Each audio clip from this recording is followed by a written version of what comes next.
All right.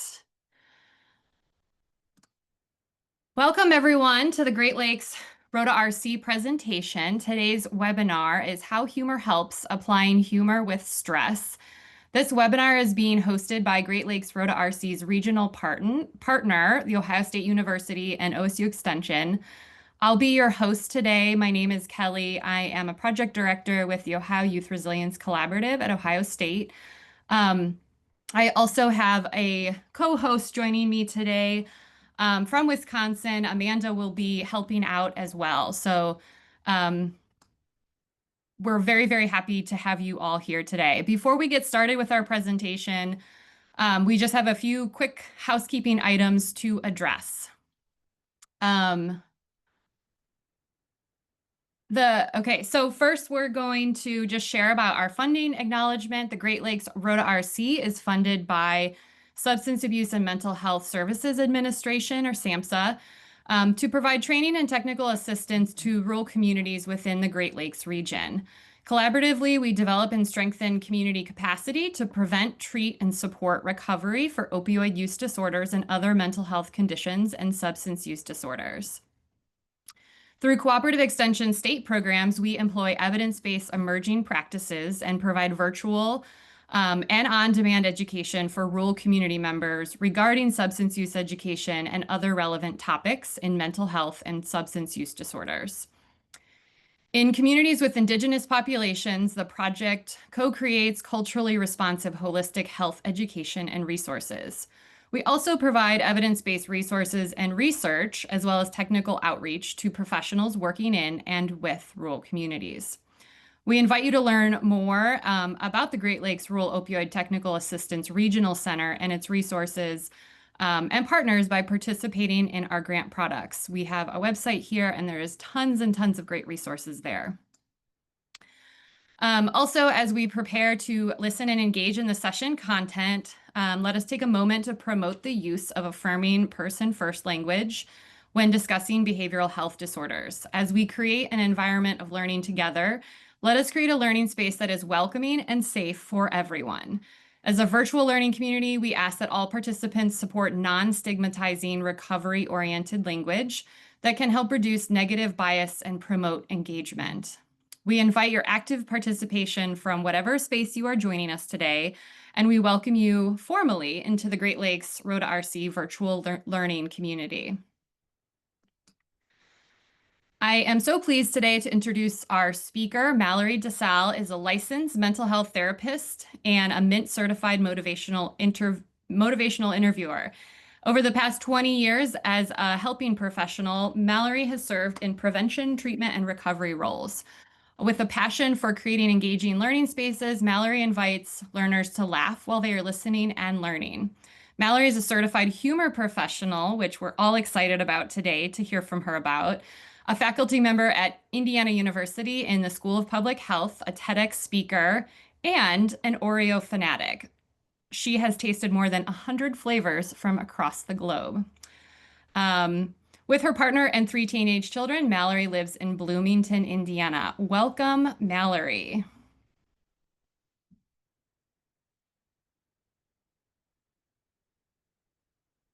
One second, she's just going to get set up real quick. You know, I like to start every webinar with someone saying, "You're on mute." Let's just get it out of the way, right? Well, thank you so much for having me, Kelly. Thank you, Pam. And thank you, Amanda. All of these folks behind the scenes are making sure today is going to go as smoothly as possible. So I am going to utter my favorite words. I'm sharing my screen. So I am going to go ahead and do that, and welcome, welcome, welcome. I am so glad everyone is here. All right, Kelly, I'm just going to ask you, triple check, we're good. You see my screen? Perfect. Yay! All right, brilliant. Well, again, thank you everyone for getting up and starting your day with this webinar. And I want you all to, of course, thank you very much for that very wonderful introduction. And I also want to introduce all of you to myself through a little video that I've prepared for you. So here we go. Mallory DeSalle is a lifetime learner and listener. Reminded by her mom when she was a child that we only have one mouth but two ears, Mallory has used her ears to listen better her whole life. When asked about her excellence in listening, she said, "What was that?" And listen to this. Mallory's proudest accomplishment so far has been tasting nearly 100 Oreos from across the globe. Mallory says, "I don't judge a cookie by the outside. It's really what's on the inside that counts." Often integrating humor into counseling, training, and conversations about change, Mallory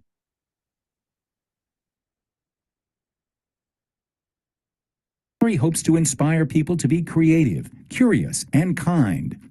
Mallory Milk and Cookies DeSalle is always ready to laugh, learn, and listen. And now, ladies and gentlemen, please put down your cookies and welcome Mallory DeSalle. All right, so that is me officially. Thank you once again for joining us this morning.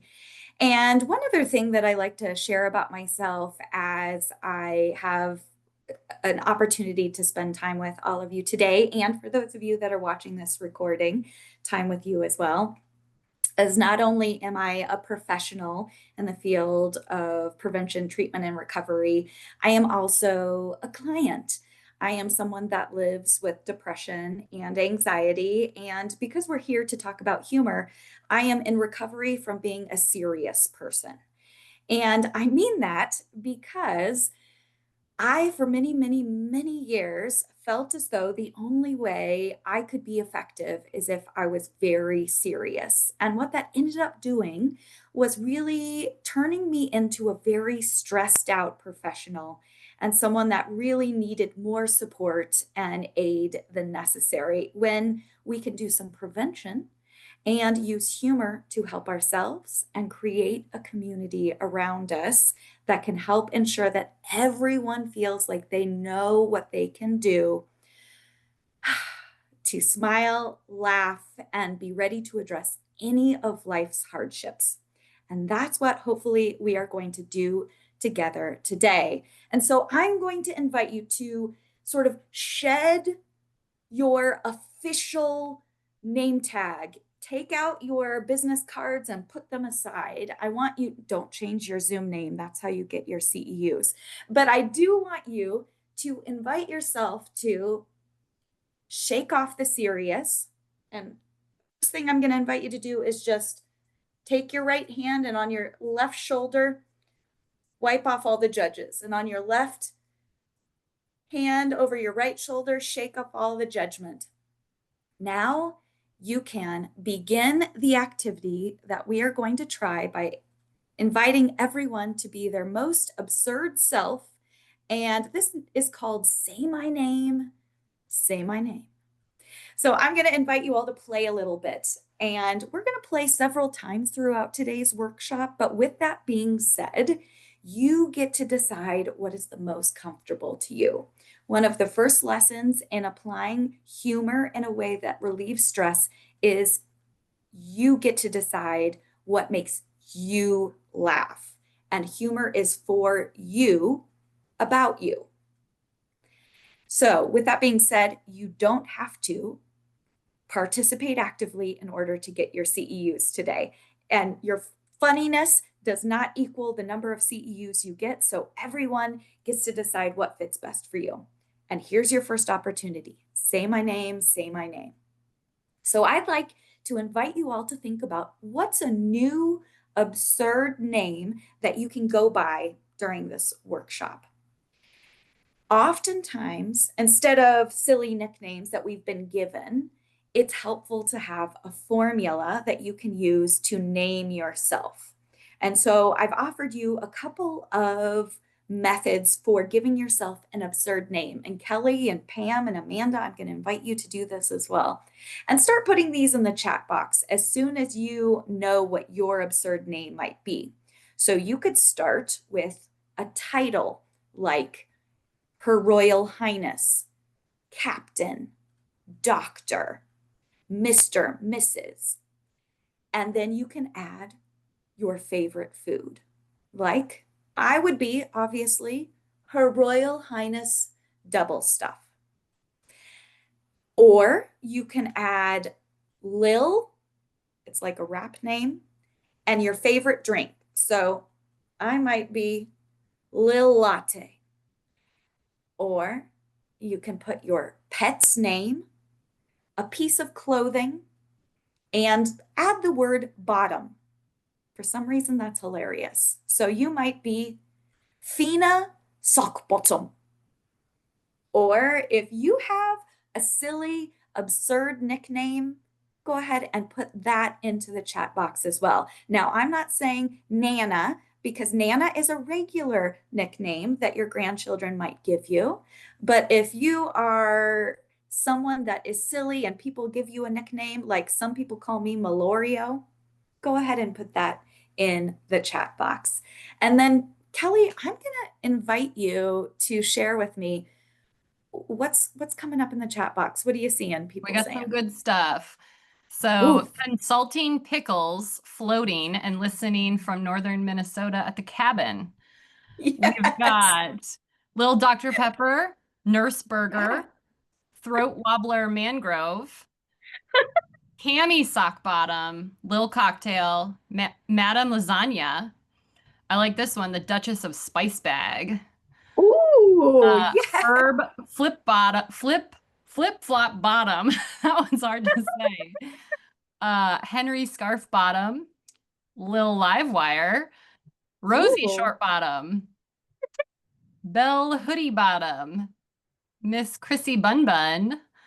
I could keep going on. Barbara Skirt Bottom, Lil Root Beer, Scarlet Belt Bottom. And the last one, Ruford Cardigan Bottom. All right. We have a pretty eclectic group joining us today, Kelly. Thank you for introducing everyone. That's fantastic. And so, this is a quick way that we can create some safety in the room if you are ever running a coalition meeting, or if you're having an AA meeting, or if you're doing group counseling, or if you're just in the community and you want people to remember that we're all equal, and that even if we come into a meeting with a PhD or no degree at all, everyone can participate in this game and feel maybe a little nervous, maybe a little excited, but this is a way to even the playing field and give everyone an opportunity to be human. And what happens is amazing. Now, you see on here, I want you to introduce yourself with your signature move, which of course is a little difficult in a webinar. But when you are in a room together with a group of people and you have them say, hello, I'm Her Royal Highness double stuff. And then you do some kind of signature move. Everyone else says, hello, Her Royal Highness double stuff. And they say it back. This beautiful community is created through a never before experienced situation. People are laughing, people are smiling, people are feeling like they have bonded and you have developed some trust. Later in the webinar, I'm going to share a bit more about what is really happening psychologically, physiologically, and emotionally that allows that to happen. But for now, I just want you to think about this as an icebreaker that helped all of you start to engage and be present. And so I congratulate you all for participating. And thank you, Kelly, for being the hot mic. That's awesome. So as we move together through this webinar, I want to ensure we're all planning on the same experience, which is also important for some trauma-informed practices. As a trainer, I want to make sure everyone knows what we're about to do, including defining what therapeutic humor is and isn't. We're also going to talk about why it's important.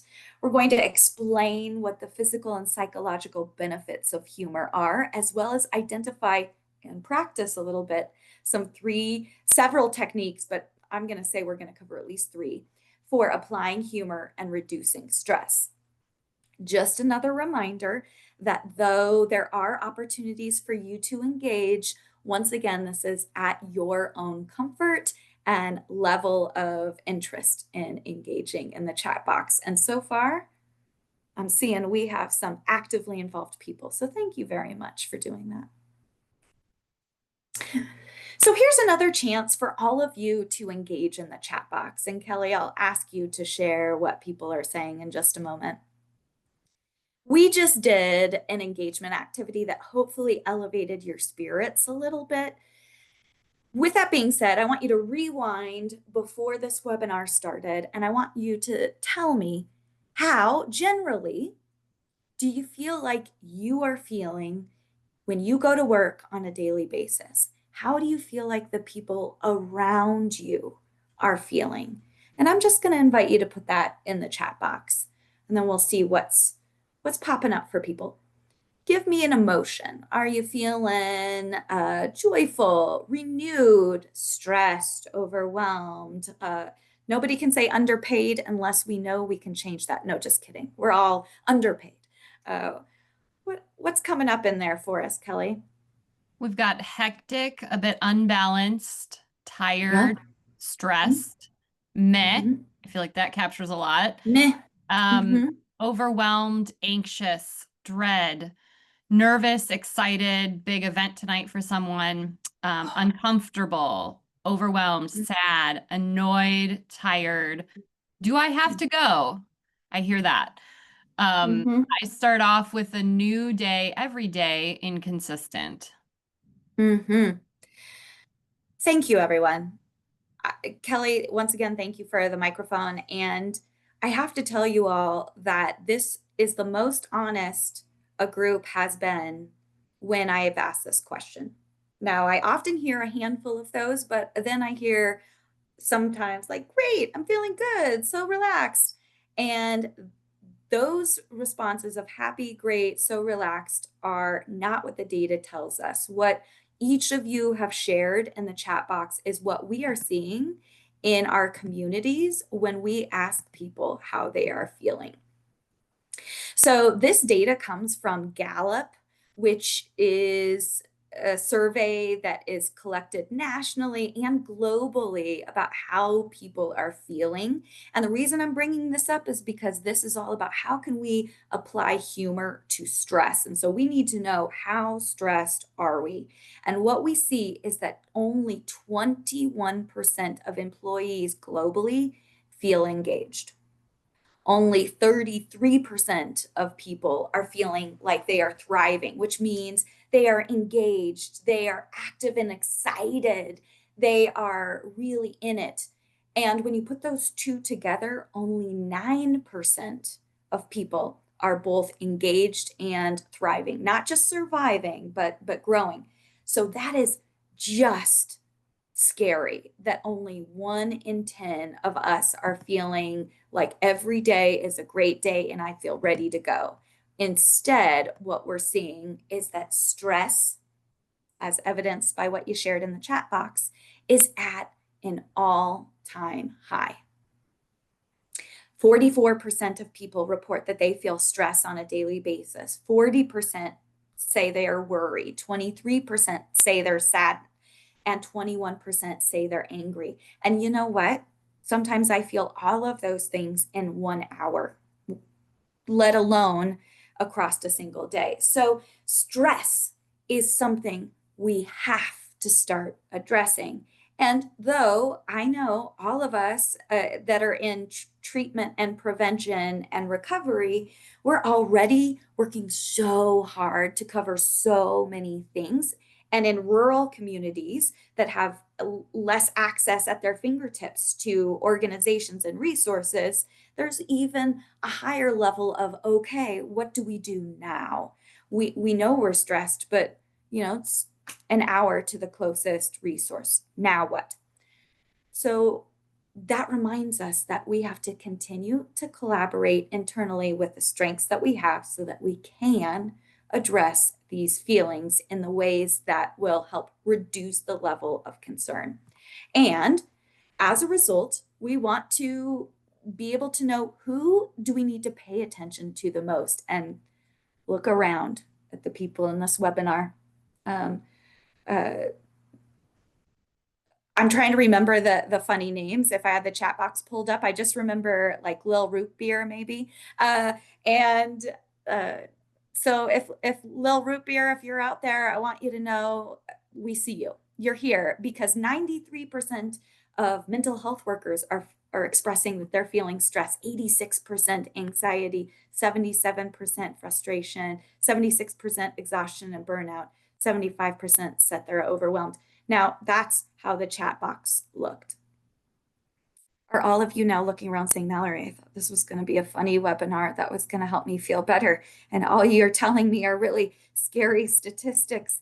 And yeah, I want y'all to know that we have a reason to laugh and that laughing will help us because we know that we don't always get the support that we are needing in our workplace. And it's not because you don't want to, but it's because, boy, it is really challenging with all the things that we have on our plate. But about 35% of people feel like at work they have the adequate emotional support. 39% say, no, they really don't. And 26% are just confused. Maybe those are the people that are just logged in checking Facebook all day. I don't know. With that being said, how about we improve this number? Today, what we're going to do and the rest of our time together is we are going to work on how we can help support each other emotionally through being present and with you as we practice humor as an emotional support for managing stress.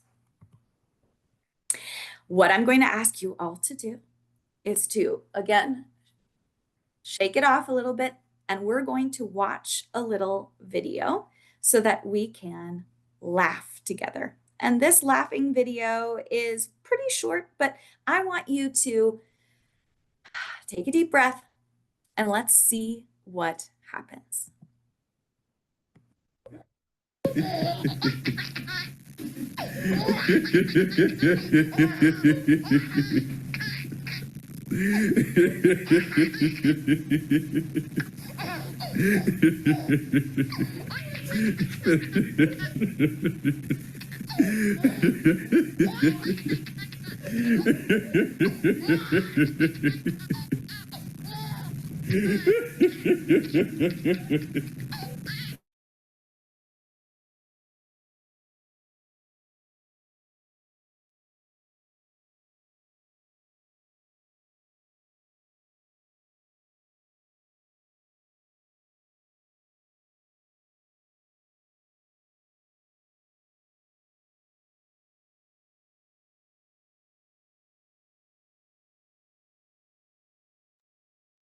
Mallory, for some reason we lost sound. I think that's for everyone here. Oh, she might be frozen for a second. Let's give her a second to rejoin us.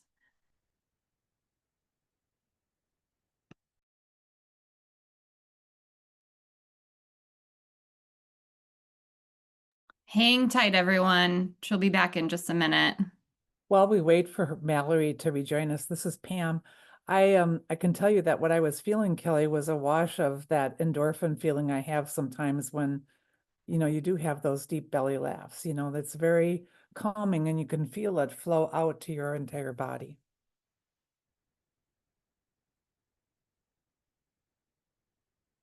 And I love how contagious it is, like you can really get going when someone else is laughing and you feed into that as well.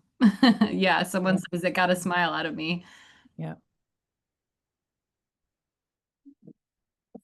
We know that this technology is wonderful when it works and it all brings us together in this space, but we are at the control of the dynamic of the web. So we'll wait to see if she can rejoin us. in the chat this morning while we're waiting for Mallory, I noticed that, there are some very sobering moments being shared about positions that people are in and feeling stressed. And that's exactly why we thought this topic might be good for us to bring to the whole community, because we know that perspective is so important to the work that we do. Later on in the session, we're going to talk a little bit about an upcoming program that will be featuring based on some of the work that's come out in the last several years from the Surgeon General, which includes the work in the advisories on loneliness and the work more recently with parents under pressure. And so in August, we have another session coming up featuring a community agency with more than 25 years of experience called Co-Generate, and they're building capacity across generations in communities through projects. And I remember raising my kids. It could feel so isolating, even though I lived in a big city and a very supportive community. It can be very isolating to be a caregiver. It can be very isolating to be a professional working sometimes. And how do we leverage resources in our communities? And reaching across generations might just be one way, as opposed to the silos that we've kind of moved toward in more modern society. So anyhow, that's a big what's up ahead for us, and we'll hope that Mallory can connect with us shortly. I appreciate your patience.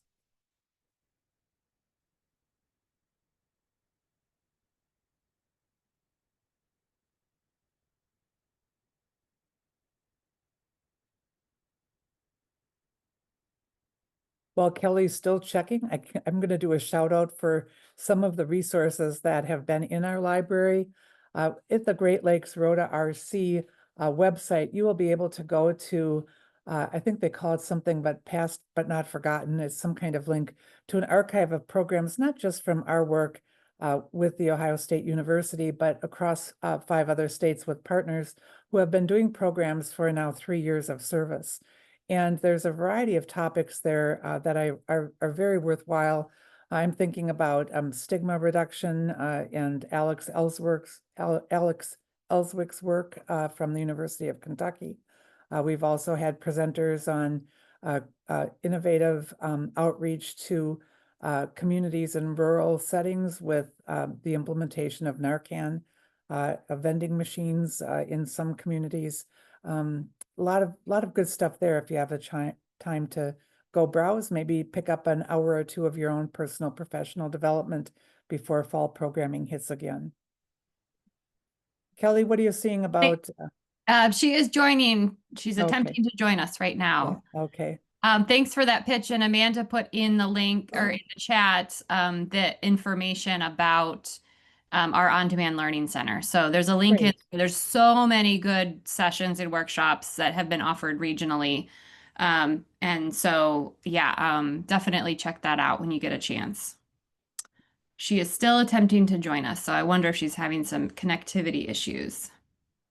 I'm here in northern Minnesota right now. My home is the Twin Cities base, and we have just been hit with a slew of cyber tragedies in our community. The city of St. Paul has had to shut down all of their computer systems. Apparently, I can't even imagine what that means for a community. We know that US Bank and Allianz have suffered with these technology issues in the last week or two, and we're not immune from them. I guess we are at the tender mercy, but I hope that we'll be able to get back, because this is not funny. I'm not feeling funny right now. I'm not feeling relaxed, but I can get back to that space. And I know Mallory's got a lot to share with us.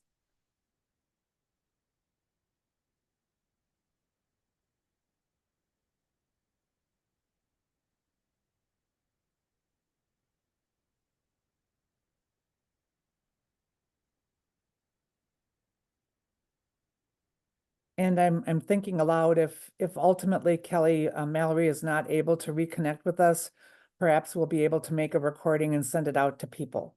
Yes. That could be a second best choice. She can come back in and finish the session with us, and we could make it available then via a link. But let's give her a couple of minutes yet before we see what direction we need to head next. She is in the waiting room or attempting to get in from the waiting room. It's not working for her. I really appreciate this topic this morning because in facilitating, we try to build relationships with learning communities, and sometimes humor is a way to do that. But I've also been very, very cautious more recently because humor can be so subjective. And sometimes it's at the expense of someone or someplace or something. And the nuances of humor can be really difficult for me to navigate. So I really am looking forward to that personal reflection that she'll bring to us.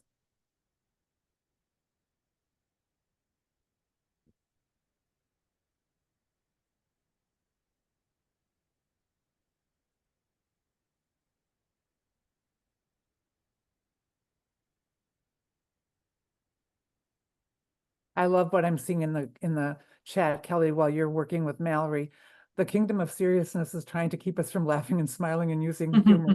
We will not be serious. Yeah, we have work to do. And a humor issue, you get to scrolling and enjoying and laughing and smiling, and a time just passes by, you lose an hour. I'm thinking about sharing a story from a recent travel misadventure that I experienced with my husband and recanting that story with the kids. And I laughed so hard, it's hard to breathe. And I remember what that felt like. That was just last week, when you have that feeling, all of those endorphins are physiologically released and in that moment of reliving that experience. So I'm sure she'll have some information to share. And then of course in the chat we see talk about stress. Yes. Yeah.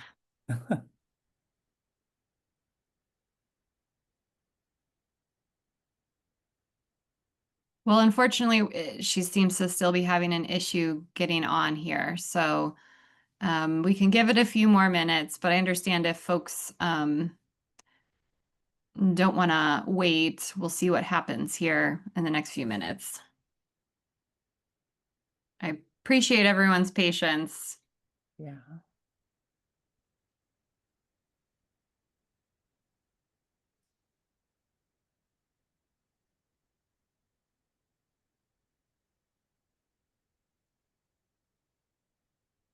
And thank you. Thank you for watching. This is my worst nightmare on virtual stuff. I'm realizing that it sucks, but it's really truly not the end of the world. No, I was going to talk about the library of webinars that we've accrued over the last 3 years with this grant support. And I was going to talk about the work coming up on August 11th with Cogenerate.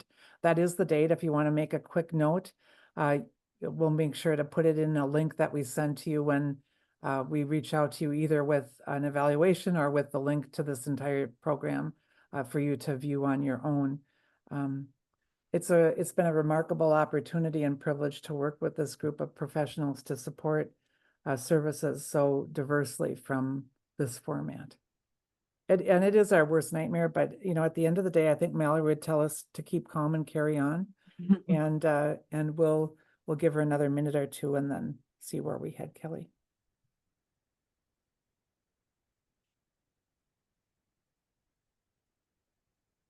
It really reminds me of how much progress we have made in the world of virtual learning. I think back to, you're muted now, get unmuted, all the ways that we were communicating and trying to share and collaborate. We really have, we have quickly all become much, much better at this format of learning. And this remarkably is the rare exception to my experience now, as opposed to, oh my gosh, the chaos of another Zoom. She is now back with us, joining, I think, from her phone. Oh, God bless her. I have joined twice now. It looks like I am on my computer and on my phone. Oh. So I'm going to just, this was so unplanned, but how great is it? Because what a great way to demonstrate laughing through stress, right? So I'm going to just pause for a second because I don't know how much of that video y'all got to watch. And I'm just going to say, ready, everyone? We're going to spend 30 seconds and we're going to laugh together because I don't know if anyone else is like, cool, this is the best part of this webinar ever, 3 minutes back to myself. Or if you're like, oh my gosh, I'm so worried about her. If you're like, oh my gosh, I'm so worried about her. If you're like, oh my gosh, I'm so worried about her. Now I'm triple.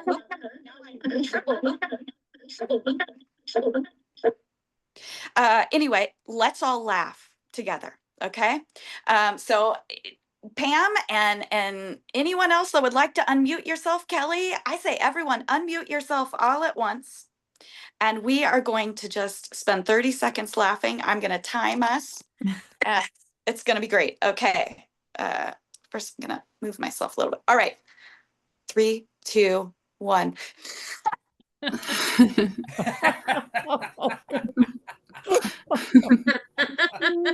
Oh, Lord. I love hearing everybody laugh. It's funny.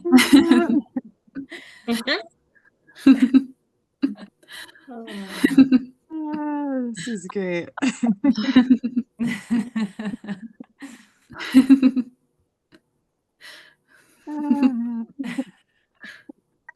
Yeah, how much time that was. But I do want to say I feel better. You know, in the chat box, I see several folks are putting some things in there, but I would love to know, how did it feel if you chose to engage? How did it feel to laugh? And then for those of you that maybe didn't unmute, I'm curious, what did it feel like to see us laughing?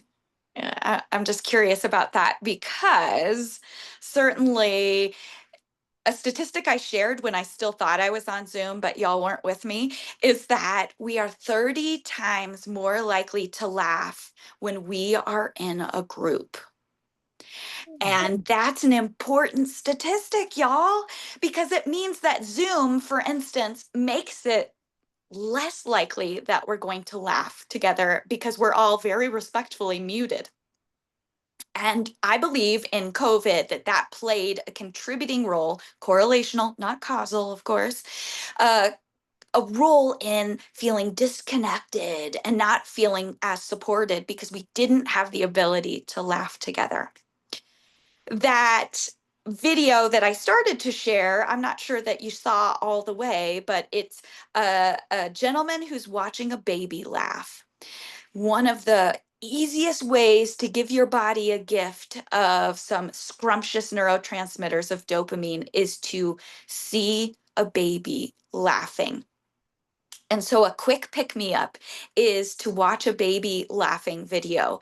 But if you were able to see that video all the way, and I'll make sure that it's accessible for all of you on this recording, there is a part of the video where that first gentleman is laughing with the baby, and then there's a second gentleman who starts laughing, and I don't think you were able to see it, but what happened is he goes, hoo, hoo, hoo, hoo, hoo, hoo, hoo, and he starts laughing like ridiculously, but this is his natural laugh.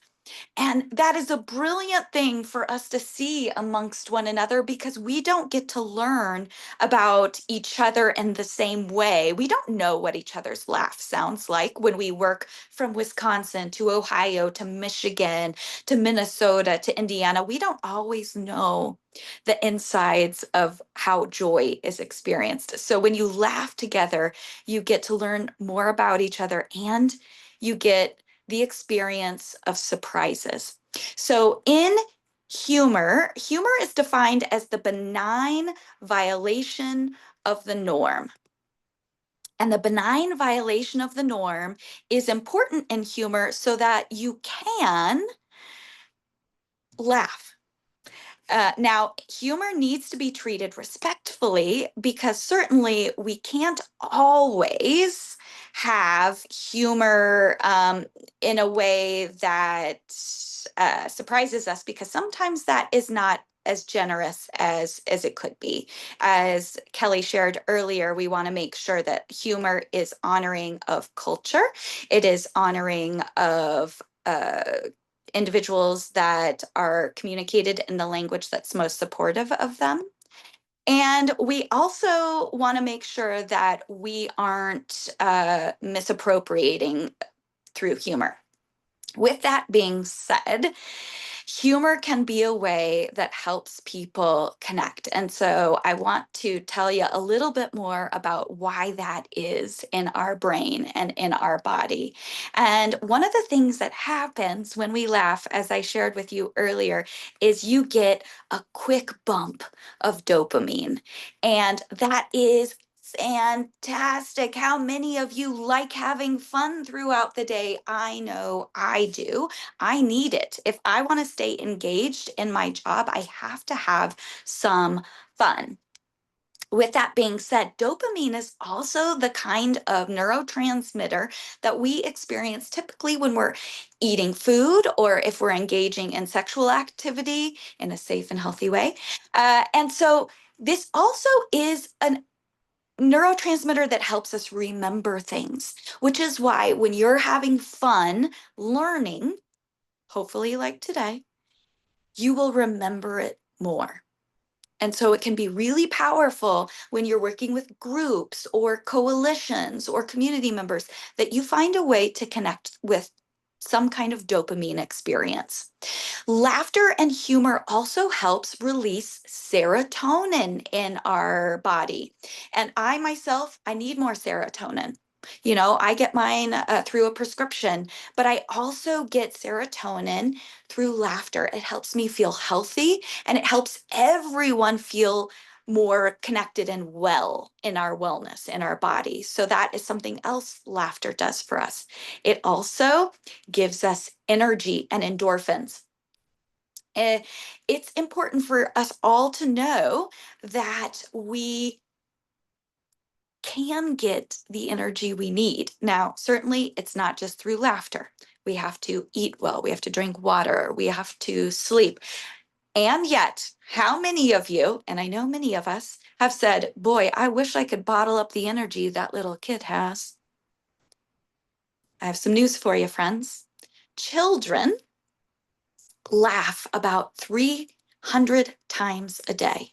The average 5 to 6-year-old laughs between 200 to 300 times. And see, you say that all the time. I knew it. Whereas adults, we laugh an average of 17 times a day. 4 to 17 times. So if you're looking for some more energy, one potential way you can get it is through laughter. And finally, one of the things that I was expressing in here, one of the ways that we feel more connected as a community is through the expression of oxytocin. Oxytocin is a neurotransmitter that commonly is expressed between mother and baby when nursing.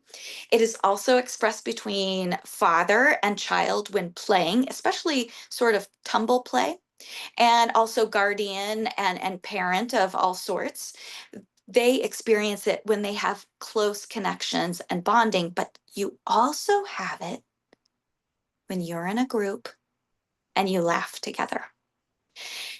Oxytocin is what I call the trust neurotransmitter.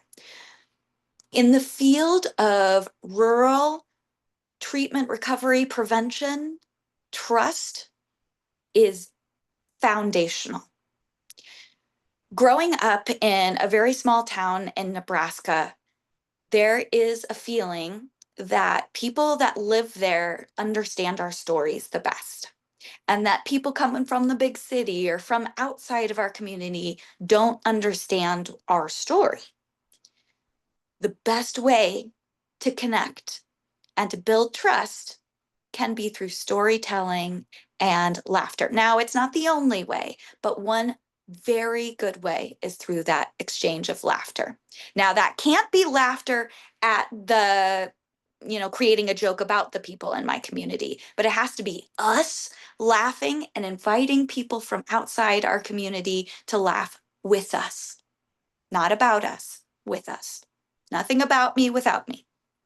So oxytocin is a powerful tool to reduce your stress and also create connection. And finally, and perhaps most notably, laughter physiologically reduces the cortisol in your body, which was why, even though I'd watched a laughter video, I had then just pumped up all the cortisol in my system because the internet had gone out and my computer saying, "Not today, Mallory." But instead, I don't want to be pumped of cortisol, especially while presenting. I want to be experiencing connection with all of you and the endorphins I need. So we laughed. And as many of you noted, you felt good after doing that exercise. So we want cortisol to go away, and we want dopamine, oxytocin, endorphins, and serotonin to be the primary neurotransmitters that are helping us get through our experiences. I also wanted to remind you all that our whole body is benefiting from laughter. Of course, we get more oxygen in our lungs. And did you know that laughter also helps us feel less pain? It, of course, creates those social interactions. Our heart beats faster, so we get healthier blood flow.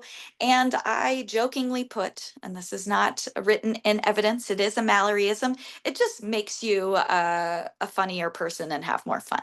But what we know is that humor helps our body in so many ways. And if you think about when your body is stressed, your muscles are tense, you usually hold your breath and don't release your oxygen and recycle it as much as you need to.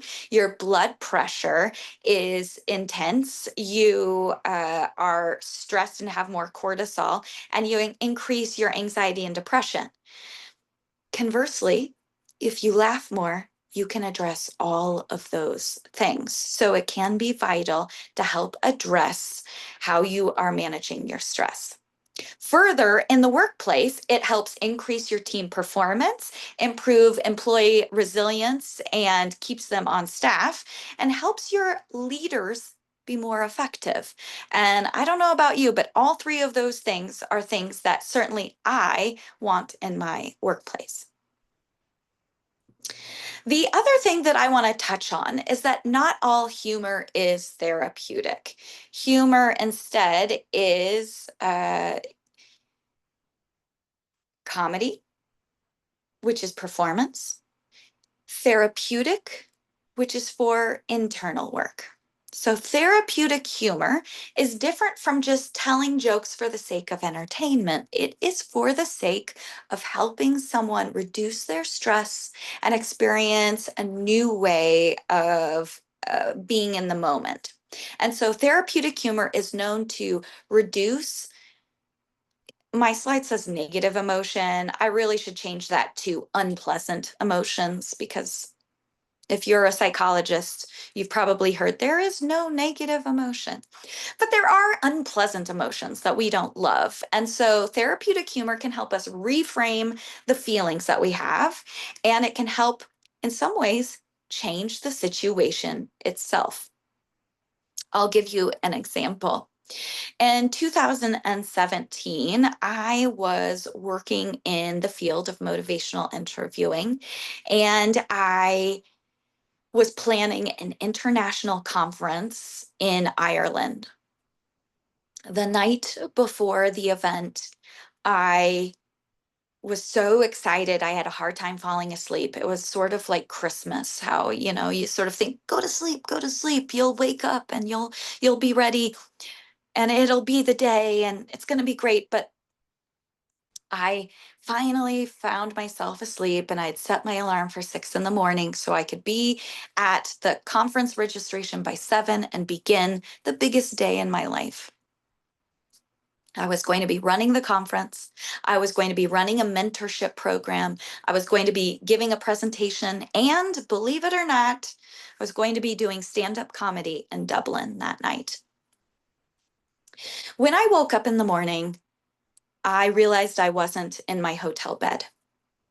Somehow in the middle of the night, I had gone to the bathroom and something had happened and I had hit my head. I had been lying unconscious under my hotel bathroom sink where I had been bleeding. I likely had a concussion.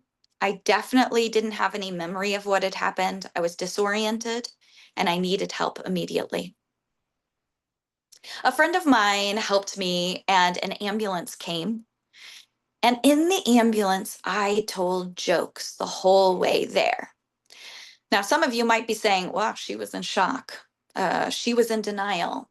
This was her avoiding. Nope, it wasn't. It was helping keep the unpleasant emotions away for me in a moment that I wasn't ready to address it. It was in the moment and it changed the situation itself. I was obviously very scared, but I needed the situation to feel within my control, and I could.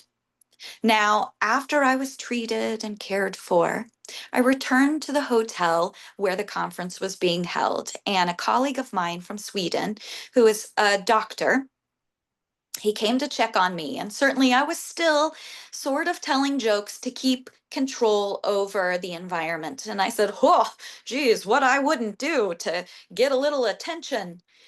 And he looked at me and said, Mallory, you have my complete attention.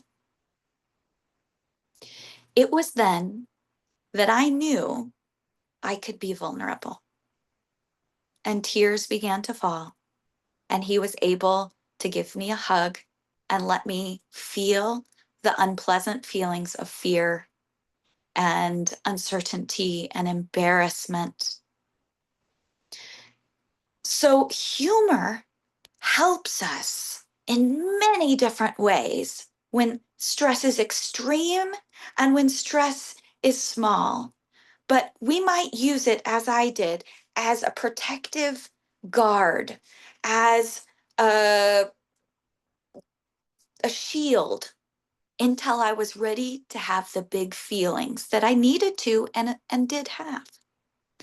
So humor helps in situations, change it so that they're manageable, and then it helps us long term think about the way we see things so that we can have new thoughts about the things that we're experiencing in our lives.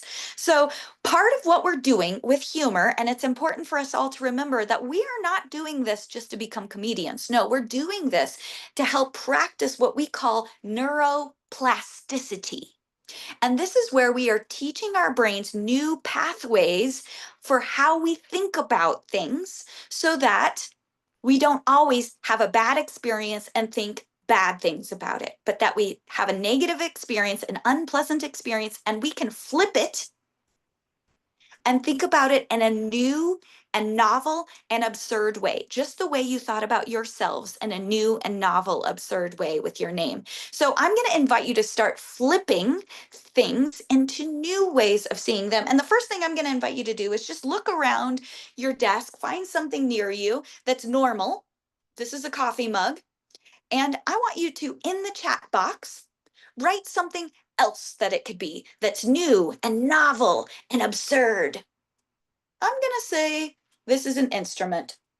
Dun, da, da. Now, that might not be funny to you, but it is new, novel, and absurd. And if we keep practicing that, it will be funny eventually. So in the chat box, write some things down. What are some new, absurd things? Yes. Darian, your pencil is a microphone. Absolutely. Computer mouse is your new pet. Oh, that's so good. I love that. Keep typing those new, absurd ways of seeing things in the chat box. And if you're watching this, I want you to think about how you can practice this in your daily life to help reduce stress. The more you practice this, the better you will get at it and the quicker you will be able to respond in times of stress. I know some of you are sitting here and you're saying, Mallory, it's not always appropriate to joke, though. In some cases, it's not okay. And you're absolutely right. So I would like to tell you about some rules that I've developed in order to help decide, is it time to joke or not to joke? Because that is an important question. So first and foremost, is making a joke a distraction? Do you have a colleague that walks around going, look at this funny cat video, watch this cat video, and you're saying, hey, I'm on the phone with the CEO? That's a distraction, right? But what if it's a strategy for inaction? In that event, telling a joke can be very helpful or doing something playful. So, for instance, in a meeting, calling people together using a silly, benign joke. Absolutely. You can do that. Or sometimes I try and joke about how, boy, we could do this all day. And then I tell a little joke and then we move right into that activity. So, if it is distraction, not time to joke. Strategy, give it a go. It's also important to look at the community that you're sitting in and deciding, what is this joke? Is this a joke about someone else and they're not in the room? Or is this joke something commonly experienced by all of us? That's an important distinction, because when we laugh at, we are othering people. We are making fun of people, and we are not being person centered, person first, which is a practice that we've all agreed is in our value system. However, if all of us experience something wackadoodle, like your speaker is giving a conversation about laughter and then she just leaves, then we can all laugh about it and make a joke that feels okay. And finally, and this is especially pertinent for those of you that are peers, therapists, case managers, when a client or consumer comes to you and tells you something that's difficult, you might feel compelled to tell a joke so that they don't feel the pain. That's performance. And that's not our job. It's not our job to fix. It is our job to invite our clients and consumers to think about their experience in a new way through reframing and shifting their thoughts. So we are going to ask ourselves, am I performing or am I inviting? If I'm performing, it's probably not time to joke unless you're on stage doing an actual stand-up set. If you are inviting people to tell a joke that they experienced about themselves for themselves, then yeah, it's time for humor. It's okay.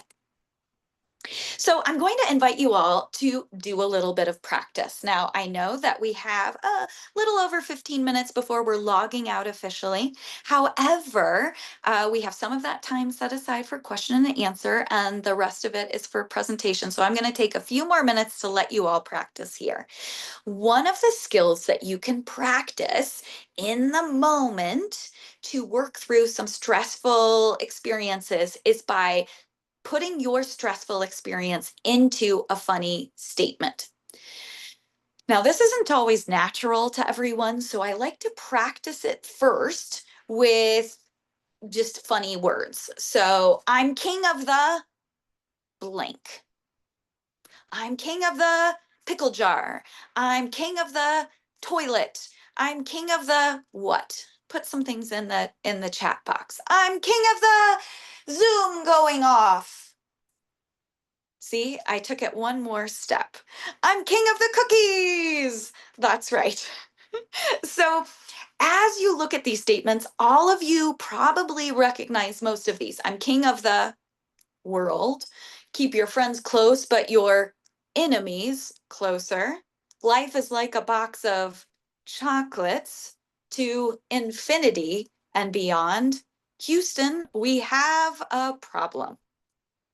Those aren't funny. Those are famous movie quotes.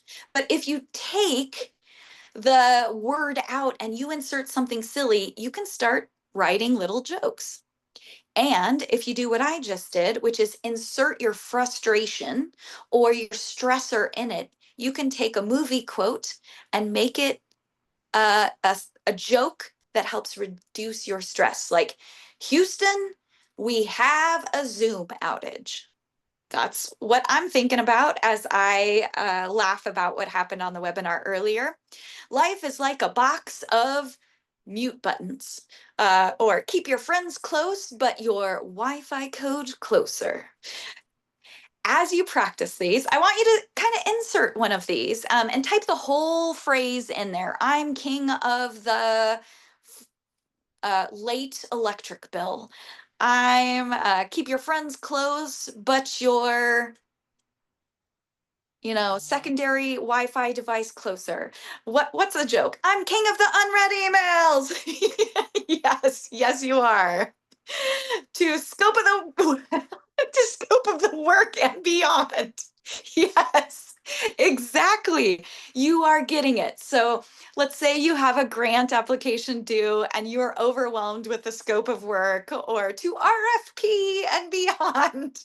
And you say it. So that way you can just have a brief moment of respite. Are you changing that you still have to do the scope of work? No, but you are giving your body that dopamine, that oxytocin, that serotonin, and it allows your brain to take a split-second break so that you can jump back in and be more oriented. And furthermore, we know that when you consciously and intentionally do this, you're able to give your body a better way of reframing stressful situations. And that by doing that, it might even help in communication and help you work through conversations that are uncomfortable in a way that can be more successful. And further, we know that if you are successfully able to engage in some kind of form of humor, laughter, joyfulness, even after a significant stressor, your body is able to manage the results of that stress much more successfully. I also want to point out that there's lots of ways to operationalize humor. And so I like to talk about functional flipping funny. You can use humor in a way of engagement. So I often engage with humor in moments where I need to make sure I repair a relationship. And so if I forget a deadline, or if my inbox is full, I might start with a little meme. So I find a graphic image that I think is funny, and I add a statement to it to let someone know that I'm thinking about them, but I acknowledge that I missed a deadline. So I might send them an email and say, gosh, I came, I saw, I missed the deadline. And thank you so much for affording me the grace. And here's what I owe you. So it's a way of just starting a relationship and laughing together, even if it's on email, because you can't always be in the same room when you want to share your communications and your laughter. So what might you fill in here? I came, I saw, what do you think? Put something in there. And by the way, great jokes. You know, I'm king of the brain farts, or Houston, we have a brain fart. And you got some good ones coming. So think about how you can use this. And I will tell you that there's lots of different meme makers on the internet that are free and accessible, and you don't even need to download them. You can just log in, look for something, and make it very quickly, download it at no cost. Oh, you found the perfect GIF. Wonderful. You can also use humor to help you get through unpleasant and frustrating tasks. It's like gamifying things that you don't enjoy, like typing into Excel files. I often like to gamify it by setting a timer or by trying to listen to comedy while I'm entering data into my Excel spreadsheets. Anything to have a little bit more fun. But also, I like to celebrate by letting people know when I'm done with an unpleasant task. So I have used this meme frequently. Mallory has marked herself safe from an overwhelmed inbox. You know, we've often see these marked themselves safe on Facebook, but I like to think that I've marked myself safe from attending a meeting that could have been an email, right? This just gives me a reminder that I can still laugh about things that are stressful from time to time. And I also believe that humor can be a way that you affirm people around you. In some cases, our colleagues, our friends, our family members are less comfortable with words of affirmation. And so on occasion, I've been known to send people a GIF or a meme to sort of make fun in honor of my colleagues and friends. So I will use memes to use levity to celebrate their affirmation. So instead of me saying, you're so generous, or you're so humble, I might get a Yoda meme and say, humble, are you? And that way there's a little bit of humor that goes with an affirmation. And in cases like some of my colleagues that are pretty, hardcore, they don't always want me to say, you're so humble, thank you so much. They would accept a Yoda statement from me. So I do try and flip words of affirmation into laffirmations, if you will.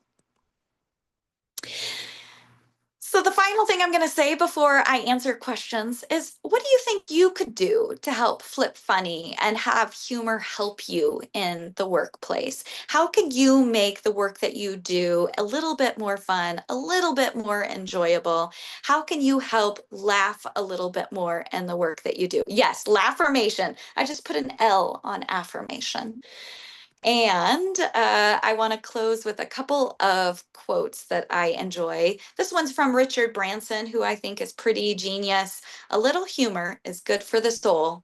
And if you don't believe Richard Branson, maybe you believe Dwight Eisenhower, who said, a sense of humor is a part of the art of leadership, of getting along with people, and of getting things done. So thank you all for sticking through this, especially through that little silly blip. But I'm going to stop sharing my screen now, and I'm going to just invite folks to ask questions. And I know Amanda's with us to be able to help with that.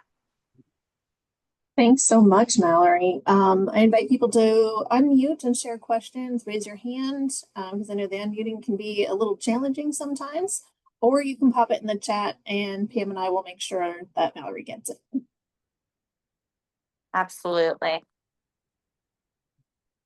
I just want to comment, Mallory, that during the quiet time, I kind of filled in the dead space a little bit, and I had shared how sometimes I've become more reluctant to use humor. And I really appreciate the fact that you shared the difference of being with people as opposed to two people. And that was helpful for me. Yeah, thanks for sharing, Pam. Because I'm a clinician, I hear a lot from other mental health professionals that say, Mallory, my client needs to sit in their discomfort. They shouldn't laugh when they're feeling uncomfortable, and it's not my job to make them laugh. And I said, you're absolutely right. That isn't our job.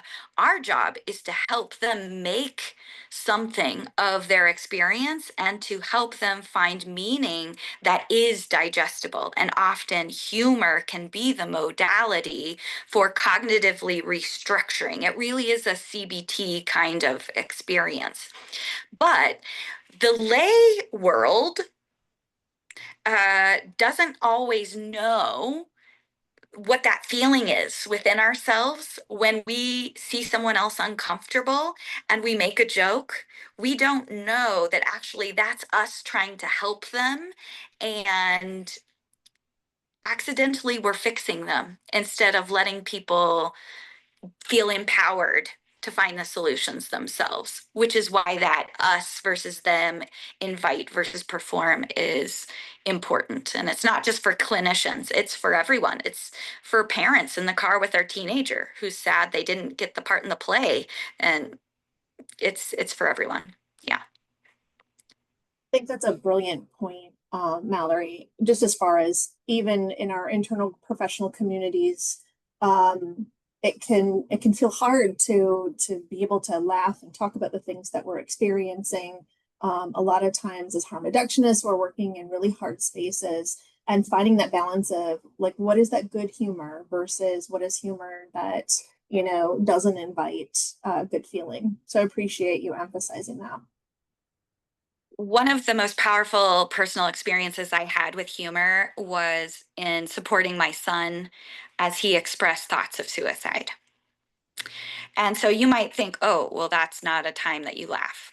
But he and I had built a communication method of exchanging memes. And I noticed that his humor became darker and darker and darker. And then he came to me and shared that he had been thinking about suicide. And I was very fortunate that I have had so much training through my professional experiences that I said, okay, what do you want to do? We are ready. And we were able to get him the help he needed. And as soon as he knew I was on the phone with someone to help him, he sent me a different meme. And it was very light, very airy, and funny. And it was an expression of mental health status to me. It was relief. And so it is important that we are open to noticing what humor is about. And that means not just how we use humor, but how are other people using humor? Stay open to it, but know that it's very powerful. So don't misuse it. Use it as a connector, not as a barrier. Mallory, I want I'm to, seeing something in the chat where Yep. a participant is looking and asking, how can we be encouraging people, for instance, in that icebreaker activity that you did with funny names, how can we get them to be more engaged and open to participating? Yeah, thank you for that question. It's a good one. Continuing to build a community and a culture that this is normal and acceptable, and sort of building in those bumpers, with little kids that go bowling. We put those bumpers on the edge so that way they have success. And we're going to want to do those bumpers with our community as we're teaching them this new stress reduction method, this new connection method. So you could start with some of those activities that I have shared with you, those flipping funny quotes. You can start with some dad jokes, which, hey, those are mom jokes too, okay? I take that personally. I tell terrible jokes too.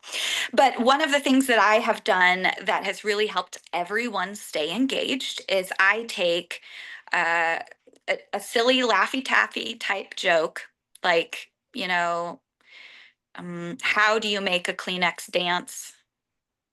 You put a little boogie in it, which is kind of gross. Let me just honor that. However, it's silly and funny. But I will put, how do you get tissue to dance on one piece of paper, and you put a little boogie in it on a separate piece of paper. I mix them up, and around the room, they have to find their partner based on the setup and the punchline. And then I have them talk a little bit and then tell the joke aloud to the large group. And that helps them meet someone, feel like they're not in it alone, and tell a joke. And then it creates this experience. And surprisingly enough, Lucy, after the first person goes, the second person is more likely to go because you've started to get that oxytocin in the room. And so if you want to keep people involved, just get it started and it'll keep going. And also be a model. Don't take yourself too seriously, laugh at yourself, let yourself make mistakes, honor them, and sometimes even demonstrate that you will be accepting and welcoming of people when they do the same thing. I hope that helps. Excellent. We're going to continue to welcome questions, but I do want to make sure that everybody feels informed about next steps. So after Mallory's presentation today, we will work on getting the video, the slides, and any other resources that Mallory has up on the Great Lakes ROTA website. We do ask that you fill out the post-event survey. It really helps us as a grant project understand what education needs you have, and to provide feedback to Mallory and our team about the virtual education. Certificates of attendance will be available shortly after we get the event posted on the website. So if you attended today, you will receive a certificate of attendance. And we will also provide the resources for connecting with our website. These are the resources that I just put in the chat. Hopefully you're all able to connect to those. I invite you to connect with Ohio State if you live in that state, but if you need help connecting with another state in our region, please reach out to me. I'm more than happy to get you connected with your state ROTA office. And then I just want to remind everyone, Pam told us about the upcoming event in August that is hosted by our partner, the Ohio State University Extension. These are the details of that event. And again, you can find registration for that event up on our website. And we encourage you to go and check out the resources there. So I'm going to stop sharing and open it back up to questions. Thank you again, Amanda and Pam and Kelly, who I know is doing some stuff behind the scenes. If you are interested in learning more about humor, I also invite you to look at the Association for Applied and Therapeutic Humor, which is where I received my certification as a certified humor professional. It wasn't clown school. I haven't applied yet. And I invite you to try some of these things. Please keep me informed. I would love to hear what you do to keep levity in your life, and know that it is okay if you're not quite ready to try it. If you participate and laugh as an audience member with other people who are trying it, you are also giving yourself an opportunity to contribute to reducing your own stress. Believe it or not, just sitting around other people laughing helps your body and brain too. You get the benefit of it even without laughing yourself. So I'm grateful that everyone was here with us and that we could spend a little time laughing together. Thanks, everyone. If there are no further questions, we wish you well and hope the rest of your day and the rest of your week is amazing. Thank you, everybody. Thank you so much. Take care. Bye-bye. Bye, Pam. Thank you again, Mallory. Perfectly timed. Thank you so much. What an exciting adventure today was. I hope the editing won't be too bad.